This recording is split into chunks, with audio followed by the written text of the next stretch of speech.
Do you like playing video games? No? Why'd you click on the fucking... Video games are fascinating, bringing together aspects of mediums like music, film, and literature into an art form all its own with one defining feature: player interaction. Incredible stories and experiences have been shared and celebrated through this medium for almost half a century now. And with the vast options available, there's a game for everyone. You get a game, and you get a game. Everyone gets a game that they enjoy. I'm sure that we all have games that we love and hold near and dear to our hearts. But have you really thought about what makes these games so special to you? What exactly about them resonated with you? Well, I'm here to make that thought process just a tad bit easier. What I'm about to tell you will change the way you think about video games. Probably. Hopefully. I'm CommanderCarr Sucks, and welcome to the Art of Gaming. I recently stumbled into a video on the Smithsonian magazine's website. It talks about a process for thinking about video games in a way I've never really thought of before, and it centers around this concept they call the three voices of gaming. The first voice is the creator, or a team of creators that's tasked with building a world for players to interact with, or a story they want to tell within that world. The second voice is the game, the physical product itself, or more accurately, the collection of files found within. The rules of the game, the mechanics of gameplay, how it's presented, basically everything that is clearly defined and established in the game itself. And the third voice is, of course, the player, the person playing the game. Everyone plays games differently, just as we each live our own separate lives. We bring ourselves into each game we play whether we're aware of it or not, through playstyle and personal tastes. Each voice builds off one another to create sort of a character arc of each game that is released, pre-production to post-production, initial idea to audience reaction. And looking at video games through these three perspectives objectively is the key to understanding how exactly games can have such profound emotional responses from us, the players. So that's exactly what we're gonna do right now.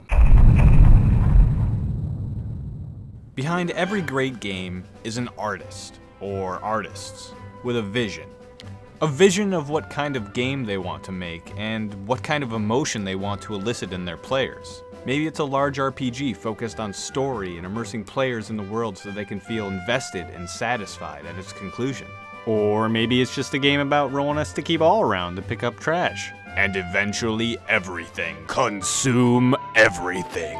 While researching for this video, I found an article on The New Yorker that dives into a well-known legend surrounding Shigeru Miyamoto. Get it? Legend? Cause Zelda? One day, as he was exploring the outskirts around his hometown northwest of Kyoto, Japan, he stumbled upon a massive cave lodged within a hillside. But before entering, he realized if he wanted to go further inside, he would need a light source of some kind to guide him. So he ran home, grabbed a lantern, and returned to the cave as quickly as he could. Upon entering, he soon found passageways that led to other chambers, marveling at the shadows cast by his lantern as they seemed to dance along the cave walls.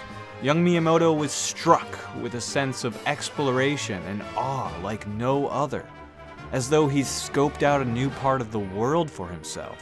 This experience stuck with Miyamoto over the years, and when he became a game developer at Nintendo, he wanted to share this experience with others. And 32 years later, the Legend of Zelda has sparked the fire of adventure in hearts of generations of gamers and has instilled the spirit of wonder and discovery to millions of players around the world. Wow.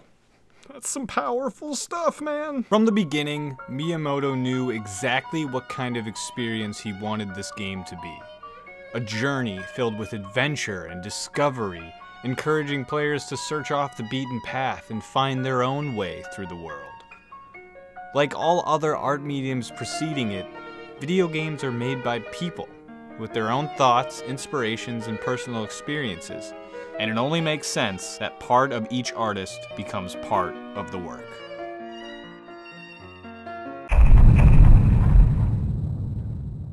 In order to achieve this creative vision sought out in the creator stage, game developers must take careful consideration in how they use their creator's toolbox, so to speak.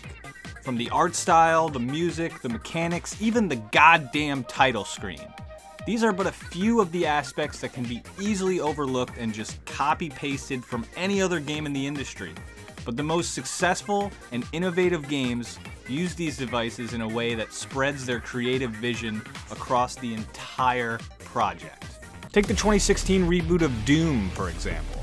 Whew, talk about a change of pace. Intent on capturing the fast-paced action of the classic 90s shooter, id Software's reimagining intricately weaves together otherwise conventional shooter mechanics in a way that's fresh and satisfying, while also making each encounter frantic and tense as you weave your way around enemy fire and bash in every demon skull you can get your hands on.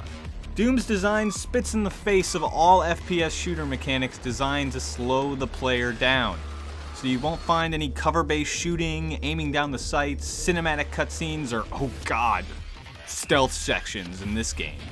Instead, you'll find a combat experience which boils down to you stop moving, you die.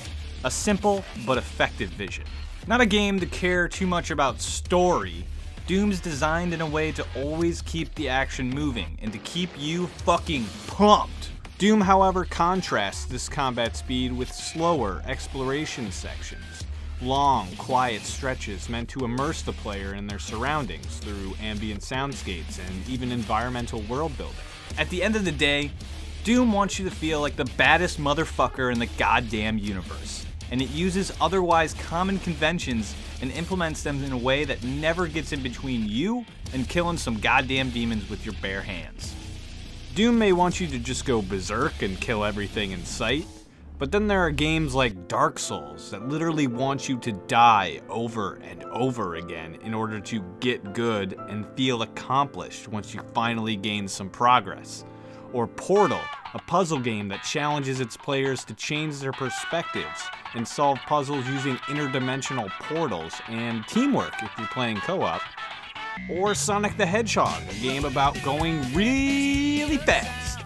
Though it's fairly easy to get lost in our own personal bias when talking about game design, it's important that we can break down a game to its base components and objectively determine the design choices and how these choices, in turn, can affect a player's emotional state while playing. This is where it all comes together. This is by far the most important part of this process: the player. As I stated earlier, everyone is different. And because of that, everyone plays video games in their own way and each have their own tastes. One game you think might be the pinnacle of all gaming may not resonate as well with another player, and vice versa.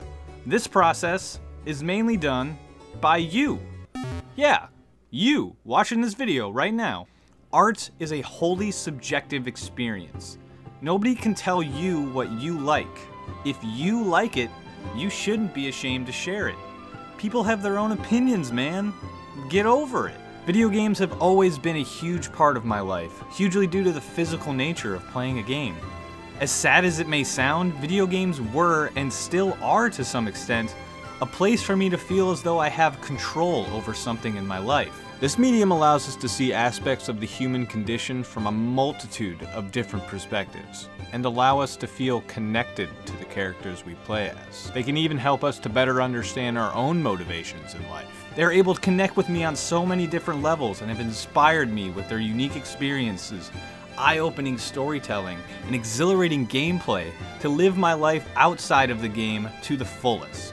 My favorite series of all time is, as you may have guessed already, The Legend of Zelda, as not only was Ocarina of Time the first game I was able to beat on my own, but the core idea of the series is something that has always spoken to me. Explore the world, find your own path, and face any challenges with bravery and courage, and then, and only then will you become the hero of your own story. You see, the art of gaming isn't this established formula for creators to use. It's not even really the games themselves. The real art of gaming is you. Hey, you made it to the end of the video. Look at you. I like you. You got a good sense about you. If you like this video, go ahead and hit that subscribe button, pound that fucking like button, and hit that little shitty bell, because YouTube doesn't know how to notify people. But before you leave, why don't you go down to the comics section and nerd out about your favorite game series. Or don't. Whatever.